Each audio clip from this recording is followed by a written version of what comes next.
Yeah, if you feel comfortable, if you feel like you can be your authentic self, um, I think then, swearing could be associated with some type of verbal dexterity, wider vocabulary, and, positive personality traits. I think that's where swearing and intelligence combines Mhm. and the sense of belonging. Yeah, if I didn't feel comfortable with my team, I would not do it. So I think, yeah, it does give you a sense of belonging.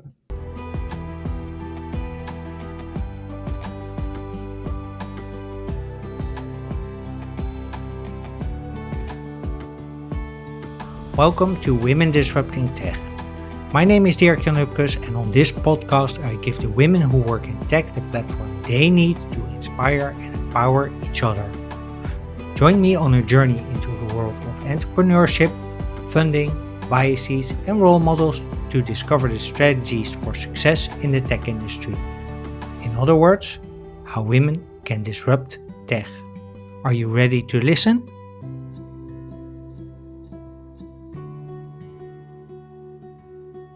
Hey, welcome back to Women Disrupting Tech, and thank you for listening to episode 104. My guest today is Farshida Zafar. Farshida is the director of the Erasmus Centre for Entrepreneurship and a proud Afghani refugee.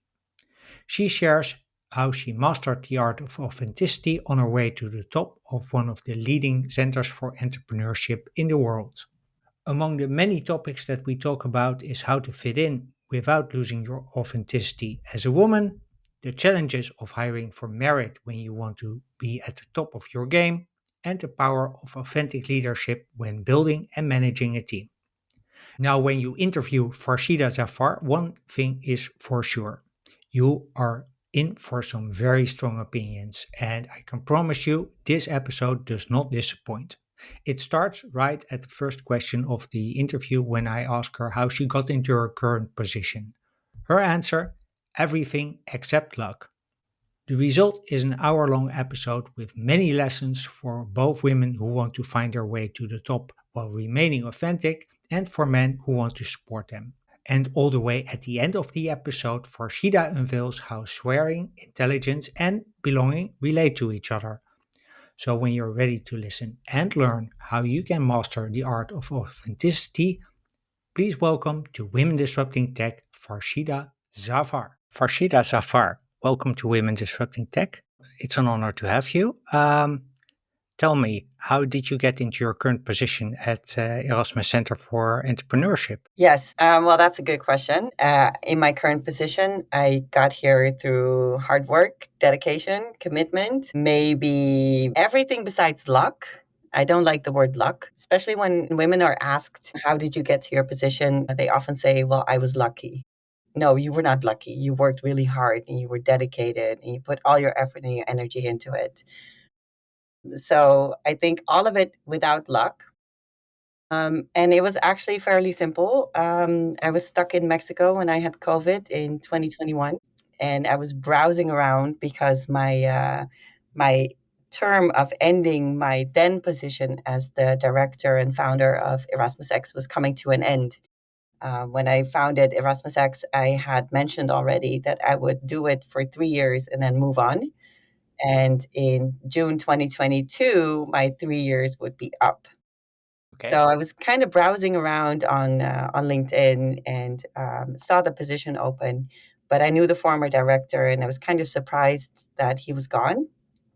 And then didn't pay any attention to it until one of my friends actually texted me and said, "Hey, have you seen this position? And it's got your name written all over it." And at first, I was like, "Nah, I don't know. I'm kind of liking what I do right now, and I get to work in innovation. I get to do a lot of tech projects. It's really fun because it was still at the university, and the university is not. Let's just say the adoption level is not that high." Not at the University of Tech?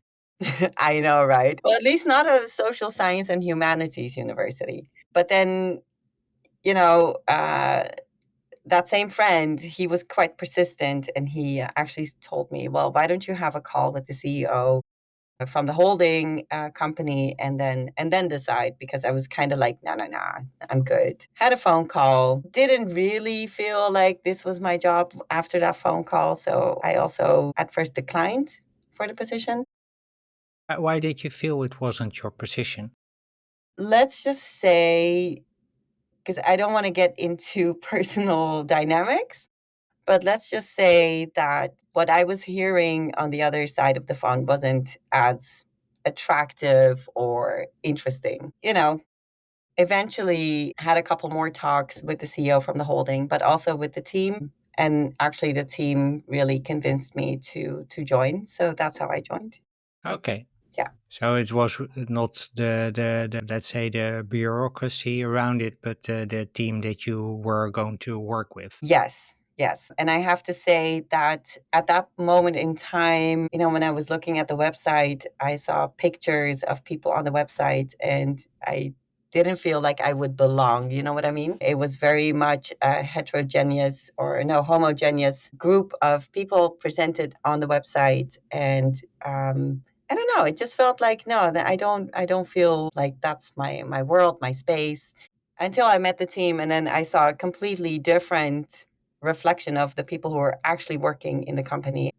Although I knew a few people from the team already before I joined, seeing the full team was a completely different story.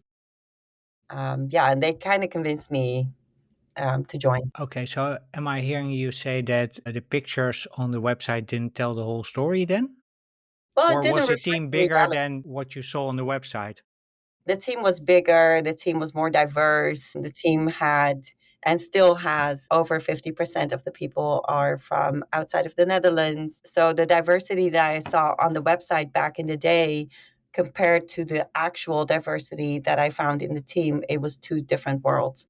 Okay. And to me, that's one of the important things. I want to be in a team where I feel I can make a difference, where I feel I can add value, but I also want to feel like I belong there, right? And within Erasmus X, I handpicked my team. So it was very different, because when you enter a new team, you're like a new character on a show that's been running for 20 seasons, and you're trying to please the audience, you're trying to please the cast, you're trying to please the crew. It's a different thing. Yeah. So we'll get back into picking a team in a bit. So just for context, what does Erasmus Center for University for Entrepreneurship do? Yeah. So what we do is, actually we do three things, right? So our main topic is entrepreneurship and entrepreneurial. Hmm. Entrepreneurial means that, I see a big difference. A lot of centers for entrepreneurship, they focus on startups and scale ups, and they focus on venture building, and they focus on, helping startups from start to finish. Hmm. I think the emphasis within ECE is more on the entrepreneurial behaviors and on the entrepreneurial competencies and innovation, because we actually believe, and I really believe that entrepreneurial behavior and an entrepreneurial mindset is a prerequisite to be innovative. Now, if you have a passive mindset and you're not action oriented and you don't see the opportunities, then it's really hard to be really innovative and push for something new, right? So our main topic is entrepreneurship and innovation. And what we do is, we do three things. We actually apply scientific knowledge and translate scientific knowledge into practical tools and frameworks. Hmm. We also do our own research, but it's not, the 4-year PhD research. It's sector specific research, it's domain specific research, usually with ties within either entrepreneurship, either innovation, or ecosystems. And from that body of knowledge, so our research base, we create interventions, we create training programs, we do a lot of capacity building, and we build ecosystems. And with that, I mean that, we look at our entire field as interconnected ecosystems where everybody has a role to play. Hmm. So we kind of bring everyone together, we create new communities, we keep them alive, we actively participate in these communities, and we also connect people on a very individual level. So, if you look at our ecosystems, it could be micro level, meso level, or macro level, where we, put organizations together or put companies together, or even in some projects, we bring in different countries into the programs. And although we're Rotterdam based, our slogan is always global reach, local impact. We do a lot of work in Africa, and in Africa, I always like to say Africa is not a country; it's a No. continent. Yeah. So, but we've done projects across, I think, 15 nations thus far. We have partners in Southeast Asia. We have done work in the MENA region, and we have a huge extended network in Europe. So, although we're a small company in Rotterdam, we have a global reach and are also globally recognized as a center for entrepreneurship. So, that's what we do in a nutshell. Okay. So you're not originally from the Netherlands, you're Afghan, Yes, you're a refugee. yes. So, how does that background and the experience that you had because you came to the Netherlands when I think when you were quite young, how has that helped you shape your current role and your approach to things? Yeah. Yeah, yeah. Well, and I would first like to start that I'm really proud of my Afghani roots.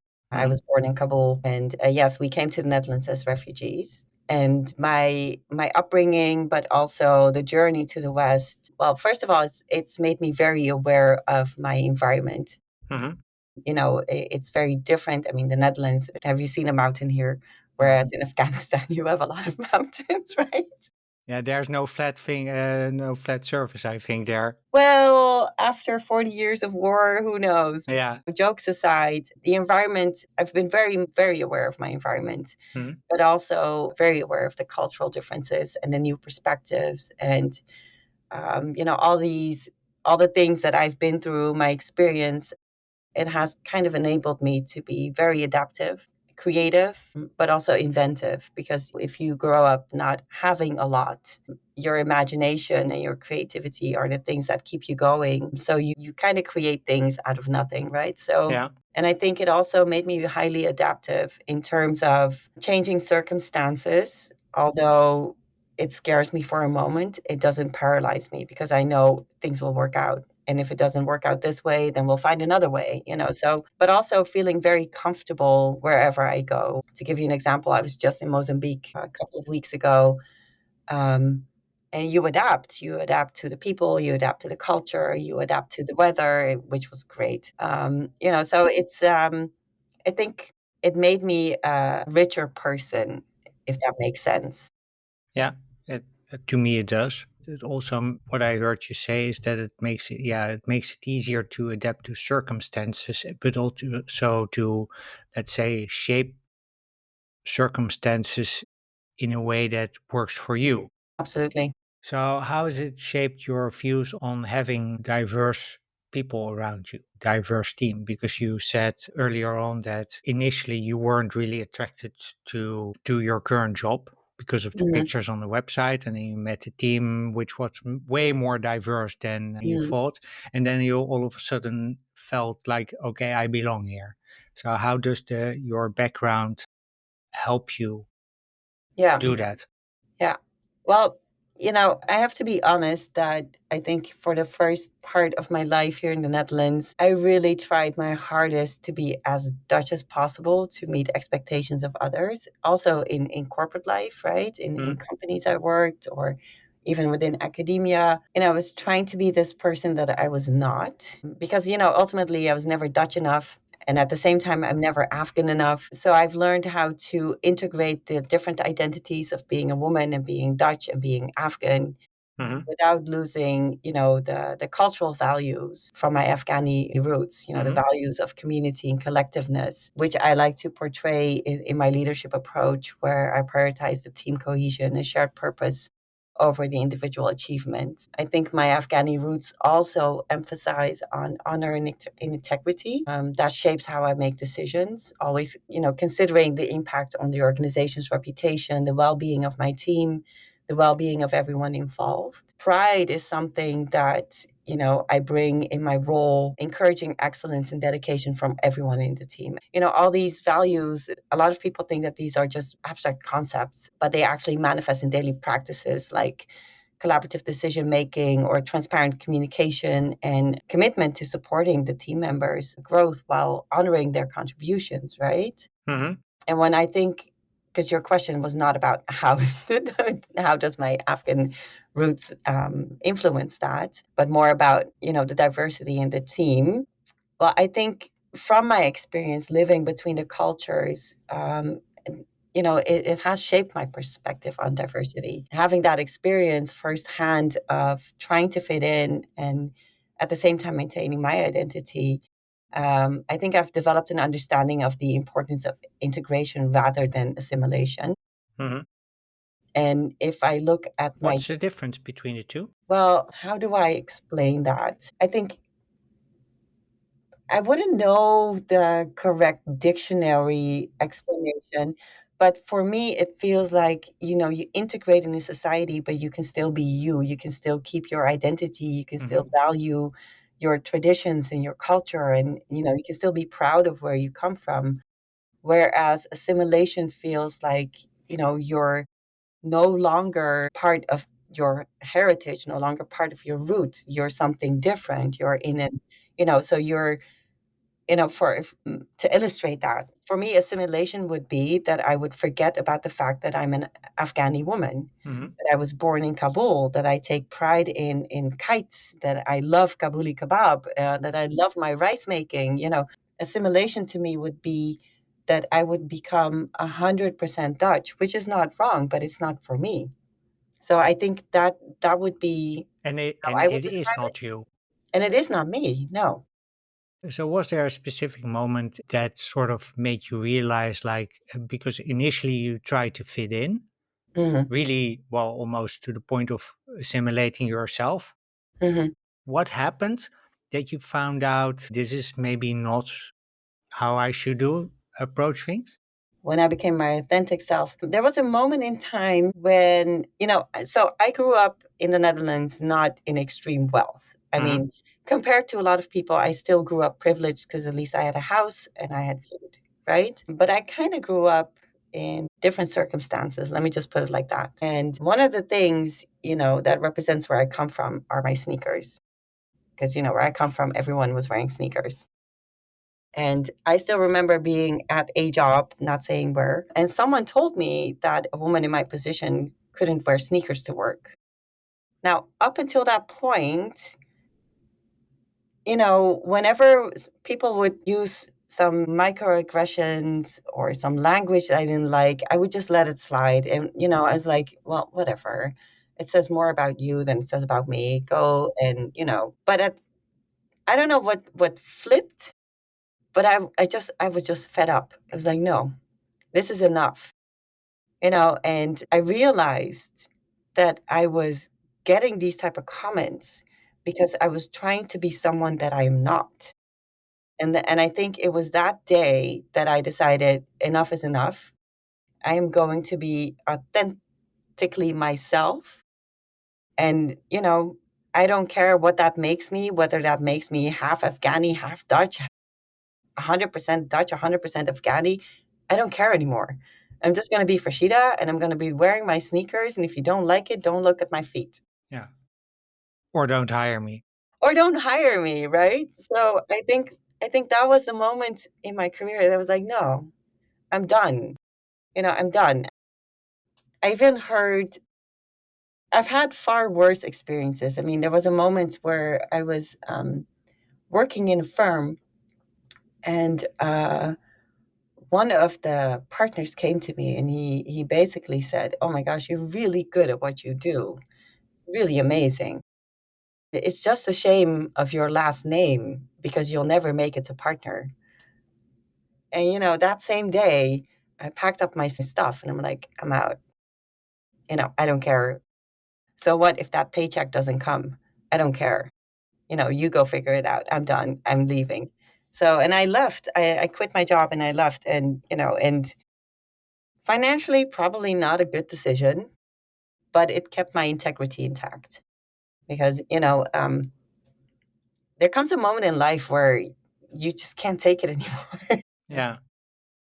Where you're done with the insults, with the Yeah, and uh, sometimes I think I fitting don't in. want to be, I don't want to come across like someone who hates guys because I don't, but I think a lot of people are not aware of the impact of words and how some people think that certain things are funny when they're actually very aggressive.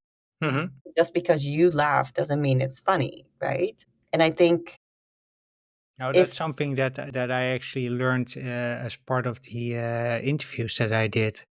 I remember talking to Ruben Brave, and he mentioned something that he experienced in a boardroom with Mhm. plain discrimination, where he was told, "I hate you, Suriname guys."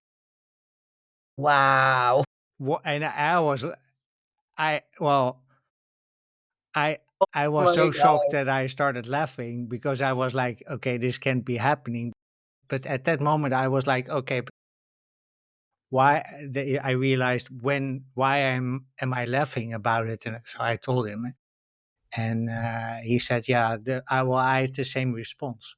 But it It doesn't was mean the fact that you're totally overwhelmed by something that you experience that you start laughing. It's just, yeah, it's just a reaction. It doesn't tell anything about if it's funny, yes or no. no, but But on that the other hand, it is, people think like, oh, he's laughing about it, so it's okay. yeah, but that oh my goodness, that is a shocker, Yeah. though.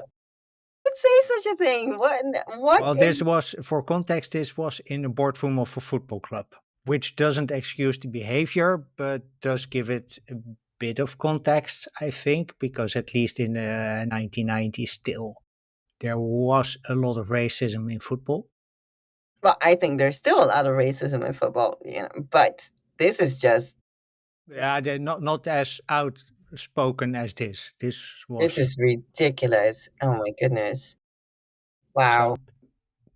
so. Wow. But it does, it sort of provides a bridge to my next question. I was wondering, you're trying to build an organization that is a team that is inclusive, Mhm. I would say.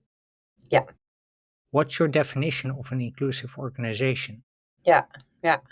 That's a very good question. I think for me, that would mean that you're building an organization where people from all backgrounds feel valued for their unique perspectives and contributions. If you would look into research and what does research say about that, I think there's a lot to say about what is that, an inclusive organization. But if we go down to a human level, and Hmm. for me, from the director side, what does that mean to me? Hmm. I think an inclusive organization is where, the environment is supportive and respectful and collaborative, and where everyone is encouraged to participate and to contribute. And at the same time, that requires leadership, but also others in the team to eliminate barriers, to eliminate discrimination, to eliminate the intolerance. Hmm. And I think when we talk about inclusion within organizations, that's where I think, organizations that actually practice where different groups or individuals have different backgrounds are culturally and socially accepted and welcomed, Hmm. and where people feel respected and valued for who they are as an individual or as a group. So I think that is what I would define as an inclusive organization. Hmm. Mm, And I What think, what yeah. what makes it difficult to execute on that, or what makes it easy for you to execute on it? That makes it difficult, maybe difficult for other organizations. Well, I think let me just start with your first questions. What that makes it difficult for organizations to do that? I think a lot of organizations struggle to embed inclusion in a way. Hmm. I think I'm not sure, but my assumption is that there's some kind of a pipeline problem, or at least they say that there's a pipeline problem. And I think that there's more of a systemic issue than a talent scarcity, and that a lot of unconscious biases influence hiring and promotion practices, leading to a very homogeneous workforce. Hmm. And although I see that when companies start, they start with a focus on diversity, Hmm. but then they don't look into the inclusion part that is a piece of the puzzle. Hmm. So, meaning that, they might achieve numerical diversity without actually creating a culture where everyone truly belongs. And I think from my background, in changing organizational cultures, it requires more than policies. It requires more than a quote or a quotum or whatnot. Mhm. It actually needs committed leadership and consistent practices that demonstrate the value of inclusion. And I think a lot of companies struggle with that because they're just looking at diversity as in, okay, half of our workforce has to be women. Okay, Mhm. but what does that mean? Does that also mean that you're going to pay them equally? Does that also mean you're going to hire women with a non-Western background? Mhm. Does that also mean that you're going to hire people who identify themselves as women? What does that mean? And does that mean that, if two women are competing for the same job, what are you then going to give them as a leverage over the other? So what does that mean? It doesn't mean anything. So I think when you look at those type of numerical KPIs, it doesn't mean anything. Great, you have a female on sea level. Good for you. What does that Yeah, mean for but culture? yeah. What does that mean for the next woman in line? What does that mean for the management? What does that mean? So how can you make inclusion measurable? Oh, what a good question. I did not account for this question, to be honest. Can you make it measurable? I think you would need to build some metrics around what is the company culture you would want to build. So, for example, when I look into inclusion for my company, I would say communication is one of the things that is very important because, again, half of my team is not from the Netherlands. That means that language is always going to be an issue, which also means that, the way we communicate to each other, it needs to be transparent. But if Dutch is not your native language, you're going to lose some nuances. If English is not your native language, you're going to lose some nuances.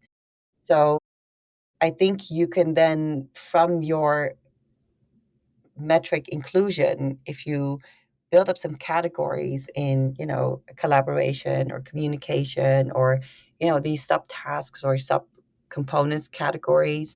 Mhm. And if you measure how well that's going now and measure how well it's going after, then I think you can do that.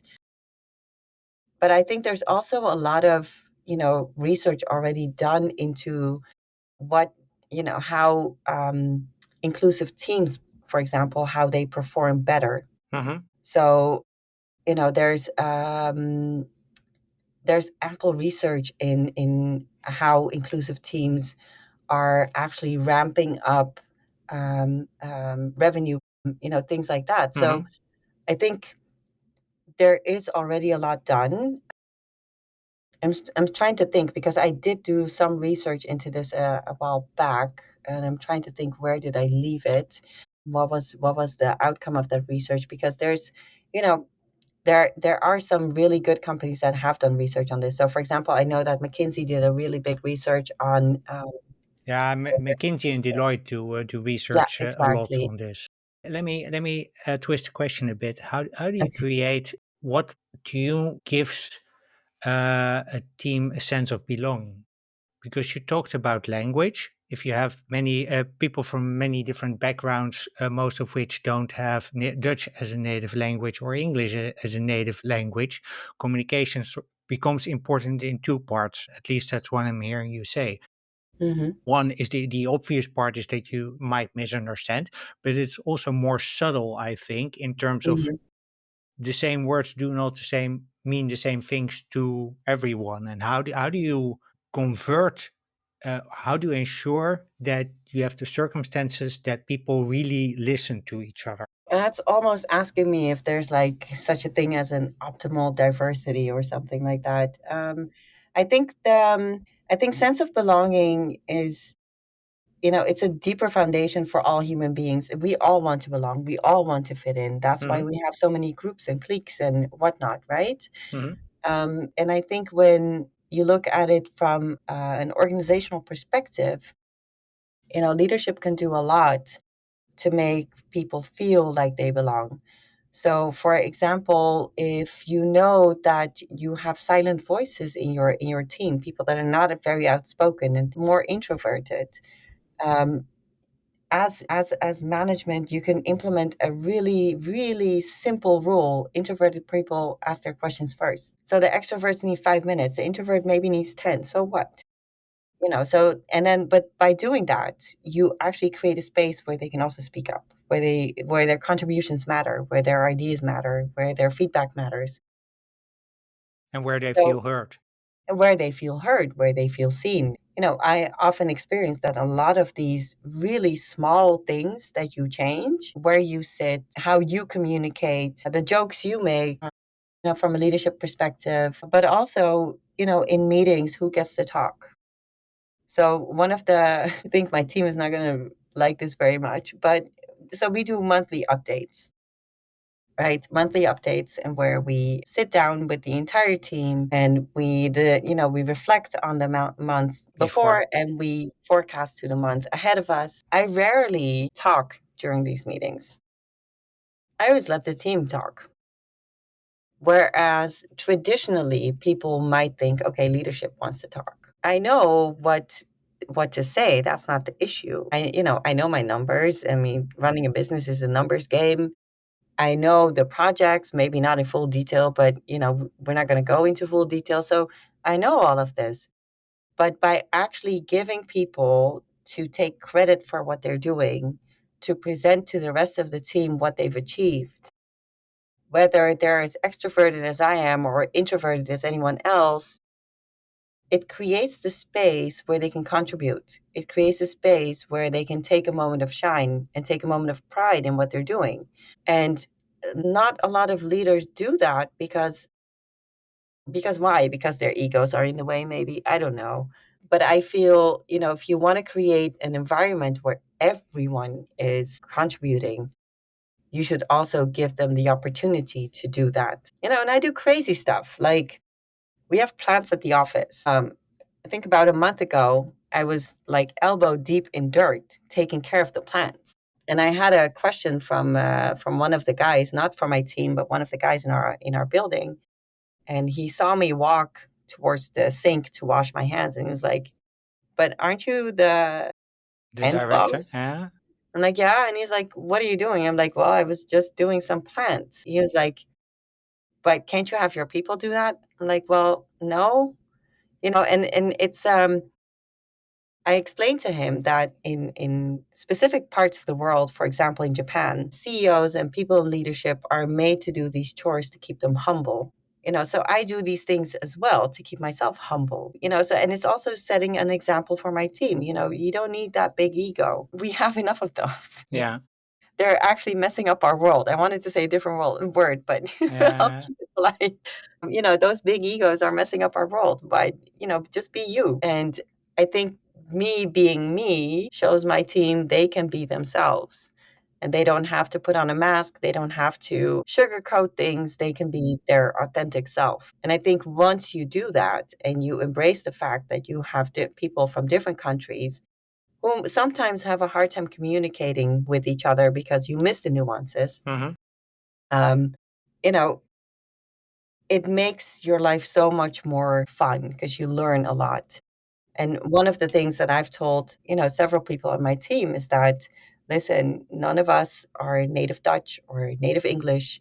So when we communicate, we are going to lose some nuances. So instead of reacting, maybe ask questions.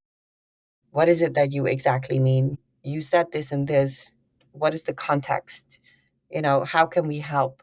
What am I missing here? So by being more inquisitive and curious and actually asking in your communication style, it also makes you feel that, okay, I'm being taken serious. Hmm. I can ask this. There's something in the communication that is not flowing, and we're going to figure out why it's not flowing. So, yes, it takes a bit more time, but that's fine. Okay. You said you built your team yourself. You handpicked your team in the previous job, and did you also make changes in the current team that you're leading? In the current team, well, the current team is quite young. I mean, I'm the oldest. According to my passport, I'm now 47, which is not true because I'm actually 46, but okay. And it's also not true because I'm forever 25. I was In about to my say 29 with so many years of experience.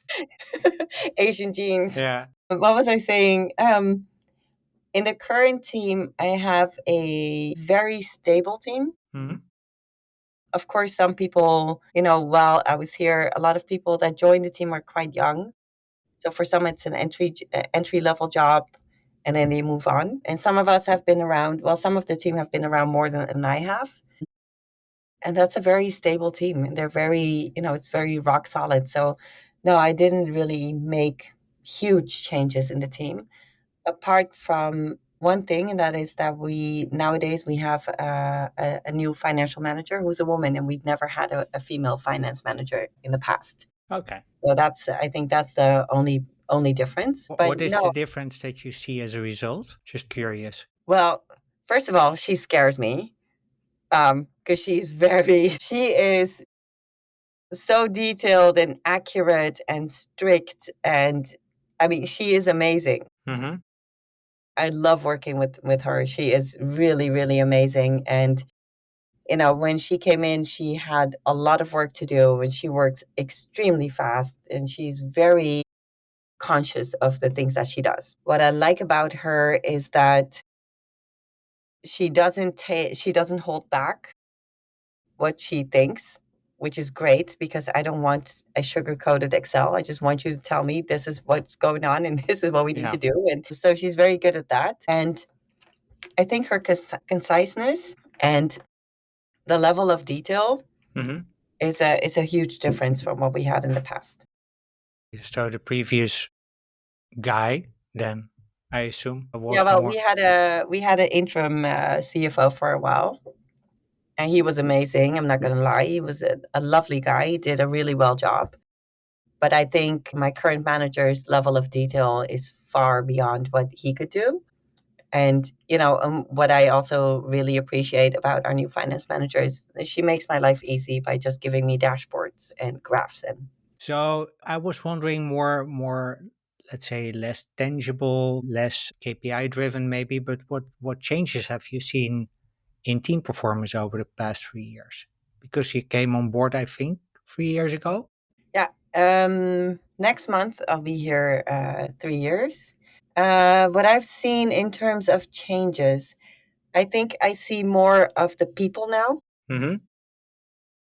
So my right hand is a guy, Italian guy, incredibly talented, Mm-hmm. incredibly intelligent. But I always felt like he was a little too hard on himself, a little too, result driven, Mm-hmm. and sometimes maybe not showing enough of him as a person. Mm-hmm. I've seen that change. We have more courageous conversations, which means that, so for example, again, with my right hand guy, he and I have an agreement that he and I can rant to each other, give each other the brutal facts, be 100% true to each other. And, if he wants to curse me out, he is allowed to do so. But we do that in a confined space where it's the two of us and we can just, you know, so we have a deal like that together, which also means that the way he and I communicate is on a very high level. Mm-hmm. Often I just need one look and he knows, and the other way around, Mm-hmm. So that's a huge change. I've seen the team mature Mm-hmm.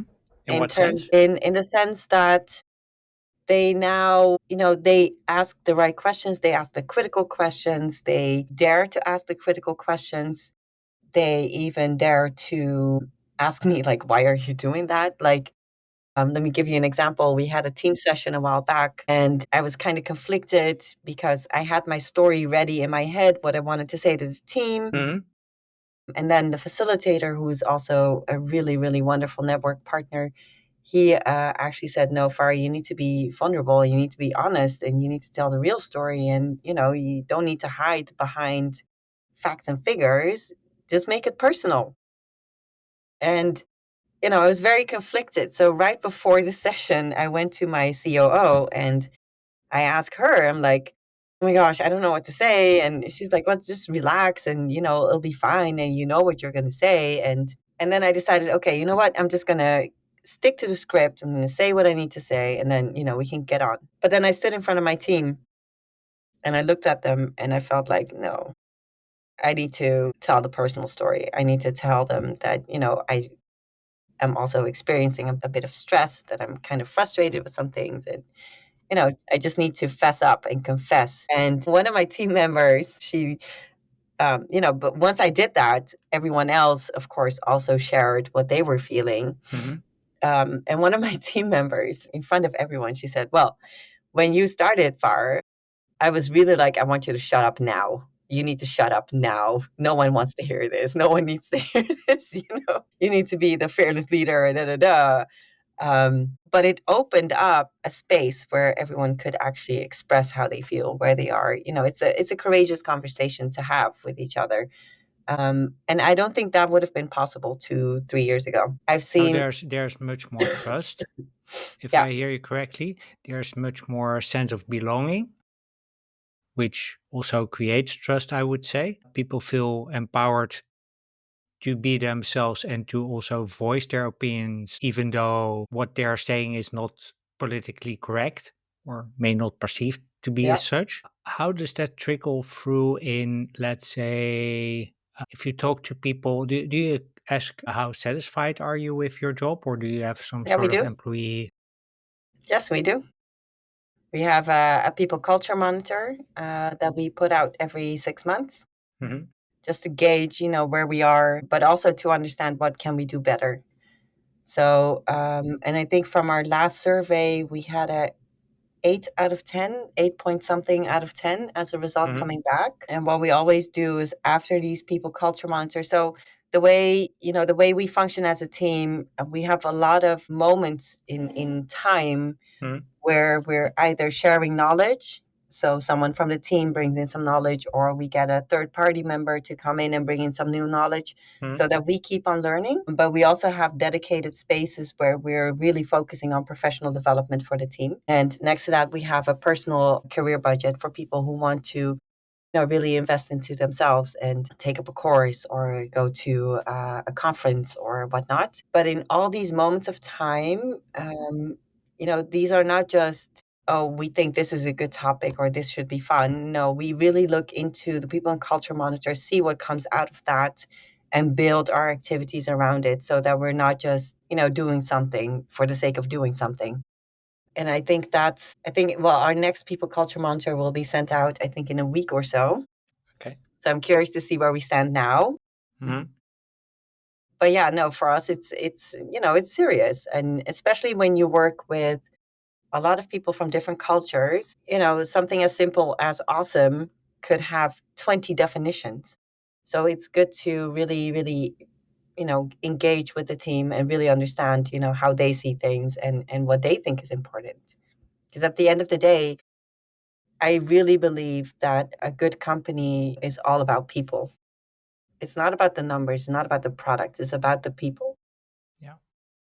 So on that point, how there's let's say our friend across the ocean is a big fan of hiring for merit, hiring the best person on Yeah. the job. What is wrong with that, or what? How can we make it work actually as it's intended to work? That you really hire the best person regardless of who that is. Yeah. Yeah, yeah. Hiring the best person for the job. Well, wow.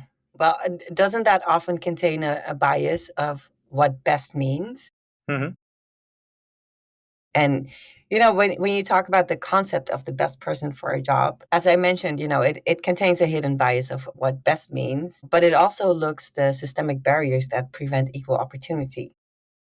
And when a team lacks the diversity, unconscious biases, they influence hiring decisions and they perpetuate that homogeneity rather than truly finding the best talent, right? So if you look at the data, diverse organizations are inherently happier, more productive, more competitive. And that suggests that considering diversity in hiring actually helps find truly effective team members.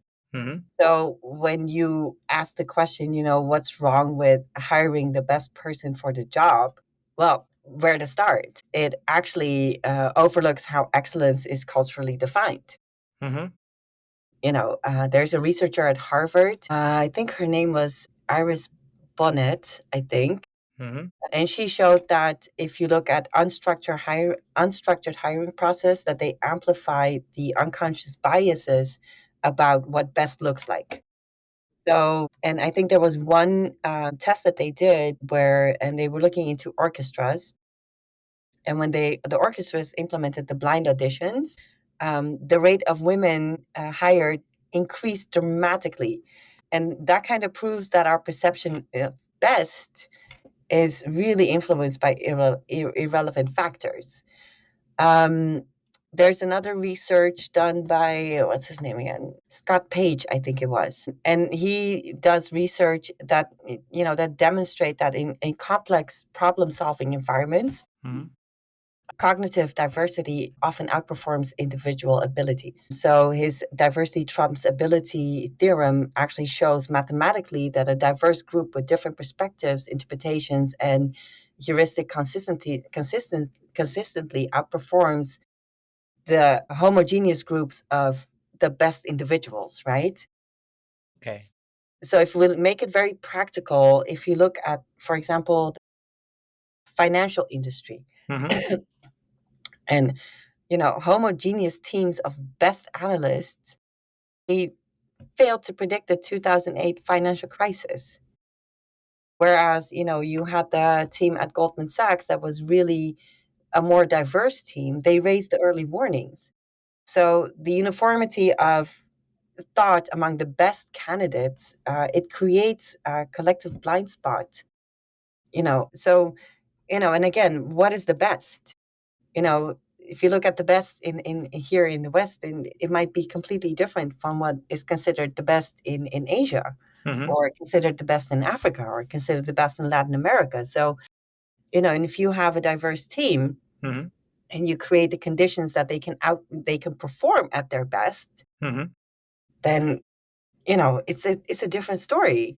So I think on paper, people always make out to look the best and present themselves as the best. Doesn't mean anything. And unconscious biases, yeah, well, I wouldn't have had this job if Yeah, if you'd followed your own I'm, biases. I'm telling you, I am certainly not the best, but I am good at what I do. Yeah. So, on that point, I read a quote of you: "If I can do it, everyone can." Where did you And read that? I have to check the source, but I think it was an interview that you did. I don't know. I found it. It was one of the quotes that I found when doing research for the episode online. Yeah.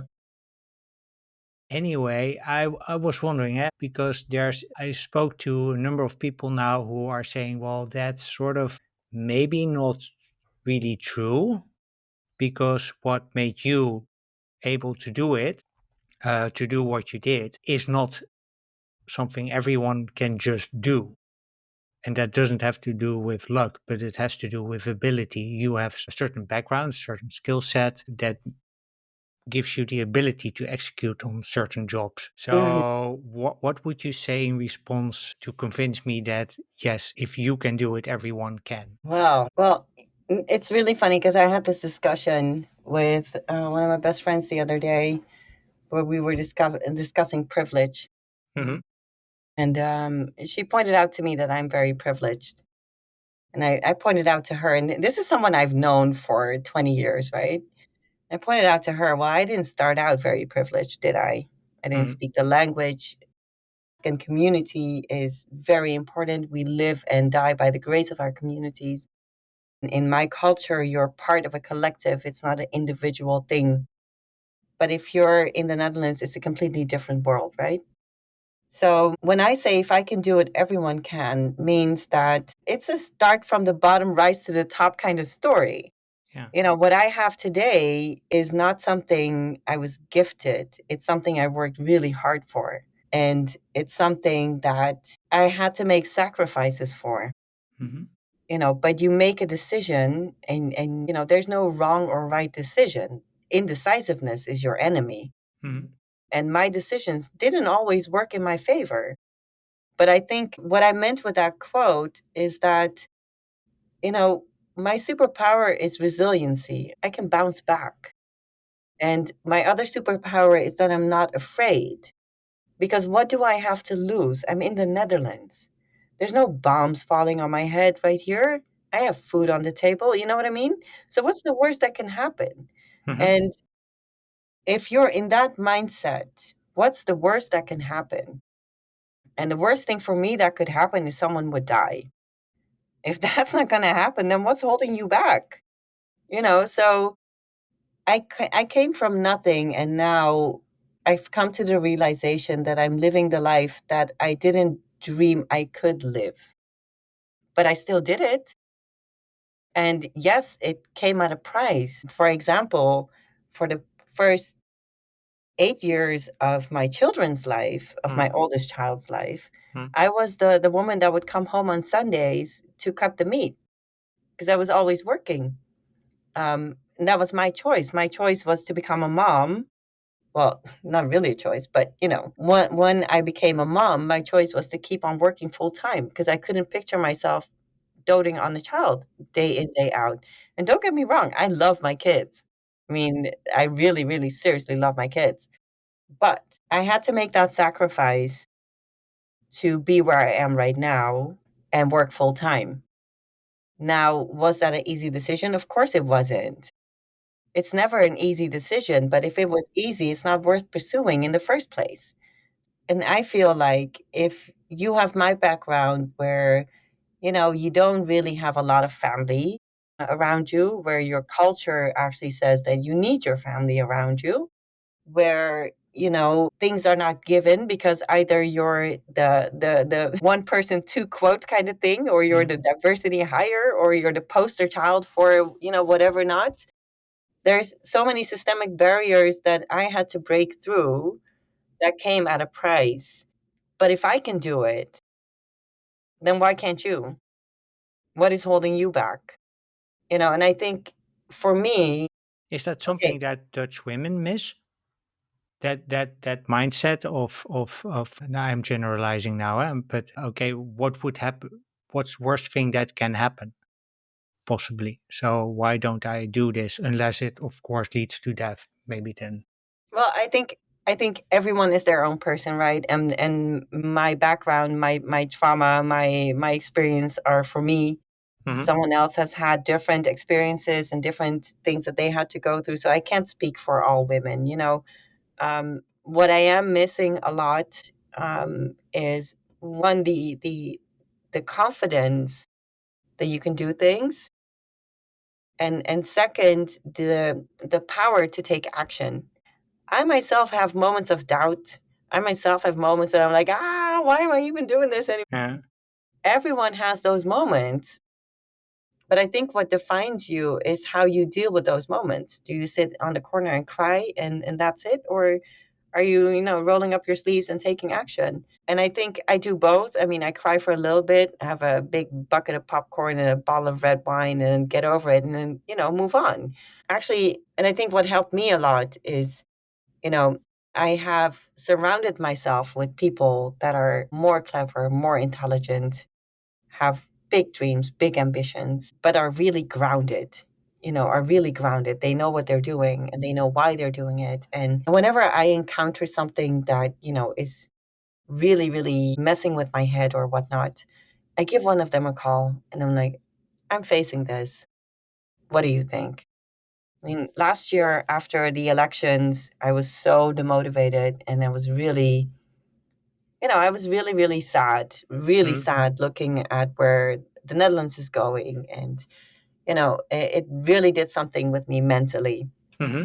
And I called one of my friends and he actually brought back this this fire, right? And he said, well, you're living in this illusion of powerlessness. You have told yourself that you're only one person, you cannot make a change.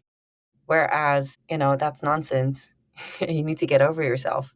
Um, and then he and I were talking, and then, he gave me his perspectives. And, and this is a white guy, boomer type, Mhm. but incredibly intelligent and also not afraid to tell me like that I'm talking BS. You know what I Mhm. mean? Yeah. So, and I think when I say if I can do it, so can you, I Mhm. mean that. I'm not more special or more gifted or whatnot. Hell no. As a matter of fact, I'm a very normal, average person. I think the only, If I I'm can sorry. take one thing from the interview, you're one thing absolutely not, and that is average.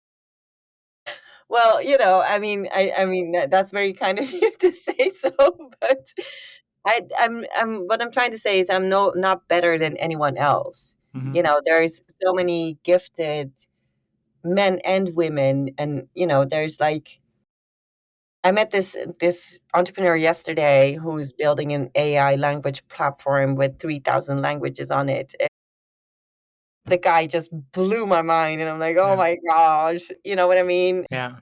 The day before, I met this incredibly gifted entrepreneur from, I think she was from Senegal, who was doing amazing stuff. I look to them and I'm like, wow, holy mother of God, Mhm. can I come work for you? Yeah. You know what I mean? Yeah. So what I did, I don't think it's that exceptional. I think it's very normal. I've had the chances here in the Netherlands and I seized them. I've had chances here that I would not have had were I still be in Afghanistan. I had the chance here to get a college degree, use the liberties in such a way that it fits me. And what I think that a lot of people in the Netherlands who, are Dutch sometimes forget is how privileged we are. We can actually go to school. We have hospitals. We have efficient roads. We have efficient infrastructures. We have public transport. Although the trains never come on time, it's still there.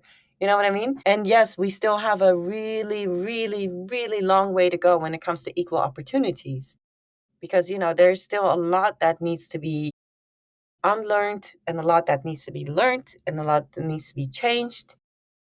But systemic change doesn't come overnight. And I feel like if you take those opportunities, if you grasp those moments, and if you create your own path, Mhm. then anyone can do it. But you cannot wait and, for someone to come help you, for someone to give you a handout. No, you got to do it. Yeah. It's up to you. And I think that's where that mindset comes from that if I can do it, anyone can.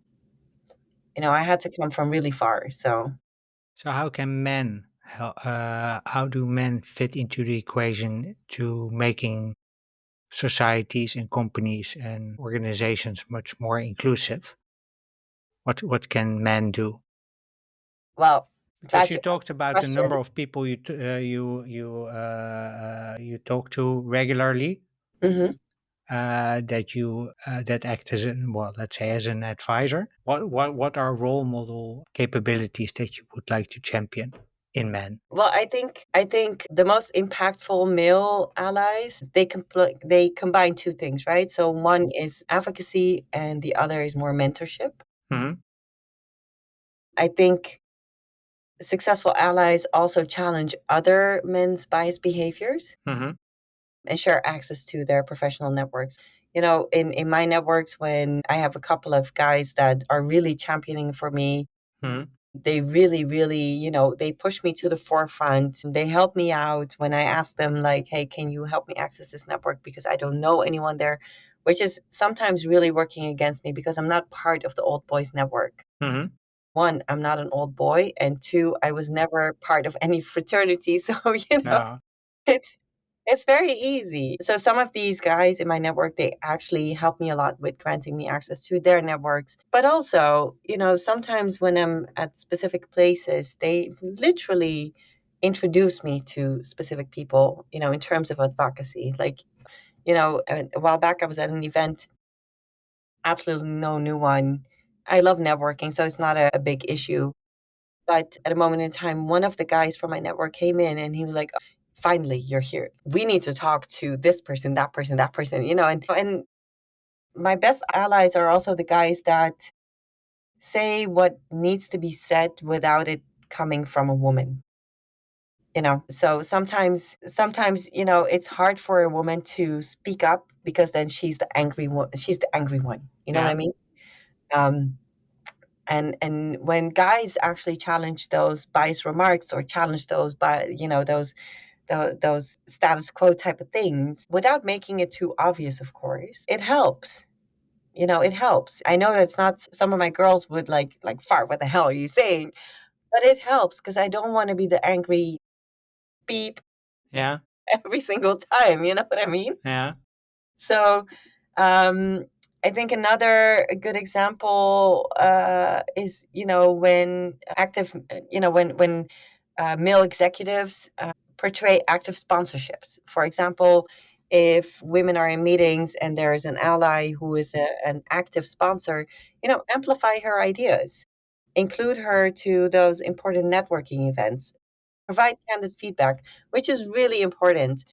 You know, um, a lot of us women, when we get feedback on our performance, it's usual general niceties. You can keep your damn general niceties. Who needs that? Yeah. Give us real feedback. We're not going to break if you tell us that, hey, your work on this part was not on point. It needs to be better. It's not like we're going to shatter. We're not, Cinderella and fall in a Mm. 1,000 year sleep. I mean, come on, get a grip. You know what I mean? Yeah. Sorry, I had to laugh about the Cinderella thing. Oh my gosh, I hate Cinderella. Like, anyway, let's not get into that because No, then let's we not can go take there. another podcast on Yeah. why I hate Disney. Okay. But I think there's so many things men can do, but it also starts by actually making those small changes. Let me just give you one example that I think would matter a lot. So, when you look at leadership and you look at how many women raise to the top of leadership, right? There's a specific moment in your life as a woman when you're most fertile and when you're having your babies and you want that family. And then women are presented with a choice, family or career. Well, I'm a clear example that you can have both, right?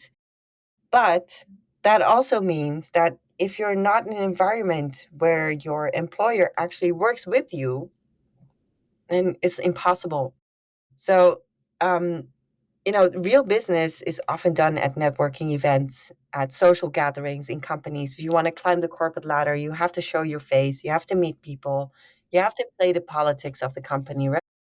But then what often happens is that um, women need to fix a babysitter. They need to, find someone to look after the children. They need someone to do the cooking that night, etc., etc. Now, these expenses that women have to make are a heavy burden on, on a woman's pocket money, for example. Like, okay, so you want to go to the social event because the CEO is going to be there, the CTO is going to be there, COO is going to be there. You want to climb up the corporate ladder. You want to go there. But at the same time, you have your toddler and your 2-year old that, need a babysitter, need to be fed, etc., etc., etc. Hmm.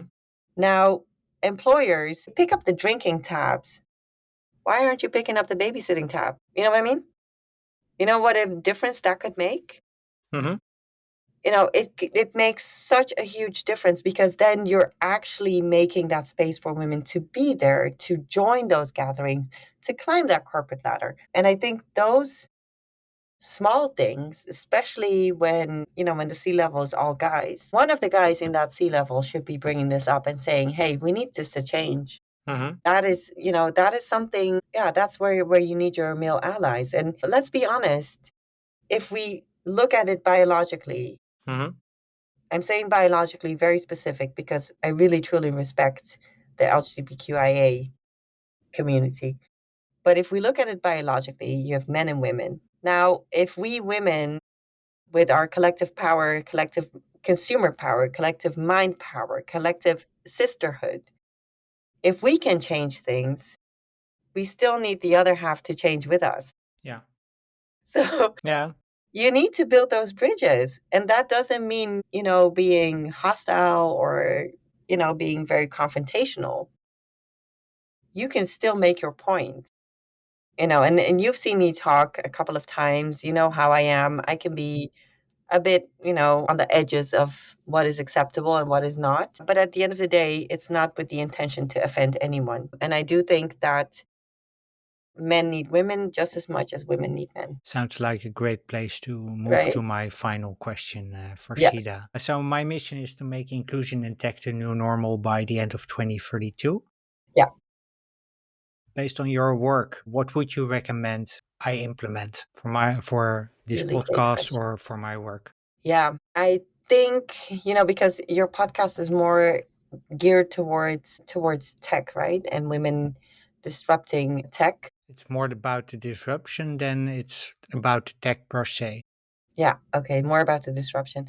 Well, I think in general, I think you're already doing a great job by doing these interviews, by, fostering those connections, by putting the unusual suspects in a room and have a conversation with you. So I think that's already great. I think what I would wish for you is to have a vision where you become redundant, where you're no longer needed. Hmm. It sounds, it might sound weird, like, but why would No, you want that? But I think if you're shouldn't that always be redundant, the goal? I'm sorry. Shouldn't that always be the goal to make yourself obsolete? Well, for some people, it's a given.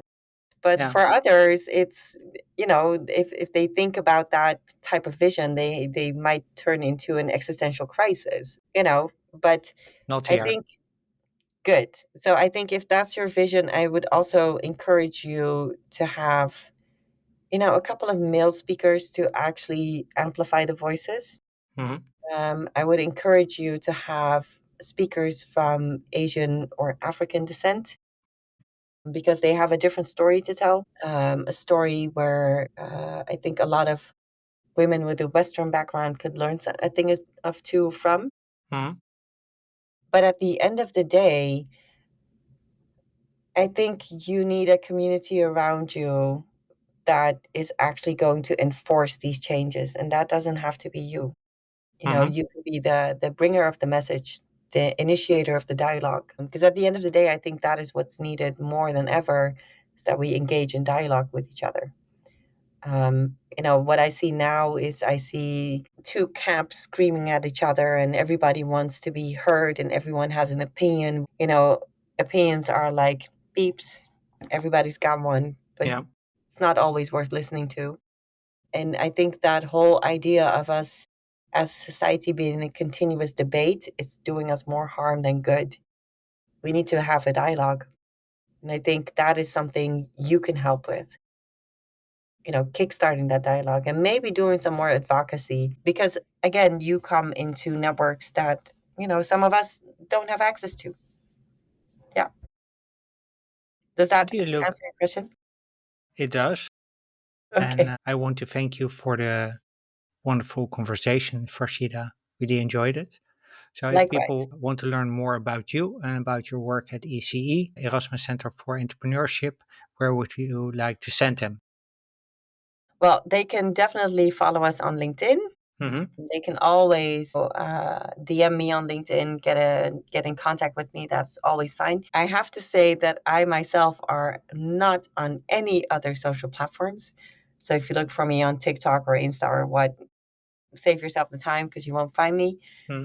So just on LinkedIn for myself. For the company, we do have an Instagram, so you can follow us on Instagram. You can also just join us on LinkedIn or just send me an email. I'm always up for a good conversation. If you have a good idea you want to discuss, my time is somewhat limited, but I do always give feedback. Especially if you send me things in written ways, I will always make the time to give you feedback. Other than that, well, we're based in Rotterdam in the city center. So whenever you're around, just come by, have a coffee. And I have a question for you, though. Okay, shoot. You didn't ask me about the swear jar. What did you want to know about the swear jar? Yeah, I skipped the swear jar thing. I was wondering because I remember from a discussion, I think it was with Dorothy Segee Yeah. at her event. that I heard you say something along the lines of, okay, I'm the main contributor to a swear jar, but I consider that a sign of intelligence. I was Yes. wondering because usually swearing is not like, let's not call it call it not politically correct. So I was wondering how that fit in. Well, let me just put it like this. In my first year at ECE at the Christmas dinner, my team shamed me Hmm? by showing a number of times that I sweared within the first 6 months of the job. And I was working part time because I was still in my other role as well. So I Hmm? was combining two jobs. And they shamed me literally in front of everyone. This is my comms team. And then, I made this New Year's resolution in 23 that I would do better. Yeah. It didn't work. No. So in 24, I made the New Year's resolution that I will at least try. Yeah. It didn't work. Changing your behavior is very hard. So beginning of this year, since January, we have a swear jar. Yeah. So every time I swear, which is also why this conversation was without swear words. Did you notice? Yeah. Yeah, every time I swear, I have to put $5. Probably why I forgot about to ask. So I have to every single time. I swear I have to put $5 into the swear jar. Now, just imagine me swearing 4 times a day. That's already $20 going into the swear jar. Like, you know Yeah, what it's I mean? like smoking. Yeah, it's a crazy kind of thing. But what you were asking is like swearing and in intelligence, what does that mean? And I think it comes from that, yeah, first of all, I think it's beyond going the vocabulary, right? I think it's about social intelligence, about knowing when and where it's appropriate to swear and when it's not. And it's kind of a social cognitive skill, like picking the right clothes for the right occasion, et cetera, et cetera. So I think it's more of that. Is it also about feeling that you belong somewhere, that you feel safe? Yeah, if you feel comfortable, if you feel like you can be your authentic self, I think then, swearing could be associated with some type of verbal dexterity, wider vocabulary, and, positive personality traits. I think, I think that's where swearing and intelligence combines and the sense of belonging. Yeah, if I didn't feel comfortable with my team, I would not do it, so I think, yeah, it does give you a sense of belonging, you know. In a But I sense, am trying to it was actually a compliment to your team. think so. And, but I also have to say, and this may be a bit longer than we actually planned to talk to about each other, but I have to say that people with my background, refugees, non Western immigrants, we are masters of code switching. The way I speak with partners outside of my comfort zone is completely different from the way I speak with my friends or at home. But you become a master at code switching, so you know what language to use in what context and in which conversation, right? And I think for my team, because I feel so comfortable with them, yeah, sometimes something is messed up, and then there's a F word flying here and a S word flying there. Now I literally have to pay for it, but Yeah. it also shows that I'm really comfortable with my teams. Yeah. Yeah, you're right. It is a compliment to them. Well, Farshida, thanks very much for that last bit also. I really appreciated this conversation. We'll include all the links to the social profiles and to your personal LinkedIn in the show notes. With that, I want to thank my listeners for listening. And until the next episode, keep being awesome.